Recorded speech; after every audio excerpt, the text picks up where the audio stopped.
देखु देखु गोलू केते जल्दी बड़ हो गला। मते तो स्वप्न भली लगे। मु आ गोलू रेडी हो गलु मंदिर को जाए मो झील भी रेडी हो गला। मो बो ताको रेडी कर दी थाए। मो बो आ मो हस्बैंड चलिए गाँ को। ताको देखि मो झील बहुत कांदिला। तापर आम रेडी हो चलू शिव मंदिर। सेठी पहुँचु पहुँचु बाबा का दर्शन हो गला। सेठारे ठाकुर पूजा सारी आम पुणी बाहर साई बाबा मंदिर आम गाँव में थिबा। देखते केमती मिष्टी हाई करुछि। सेठी पहुँचु पहुँचु मिलला गोटे बेल। मो तो बहुत खुशी।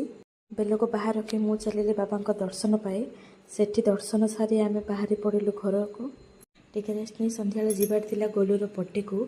मिष्टी को रेडी करी मुझे रेडी होती बर्थडे को जावाई। सेठी पहुँचला पर सेठी डेकोरेशन चलता। अर्जुन और सांग मैंने डेकोरेशन करते। डेकोरेशन सरला पर सब पिला आसे एकाठी होते। आ गोलूर बहुत धूमधाम रे बर्थडे सेलिब्रेशन है। आज दिन भी बहुत सुंदर कटिला।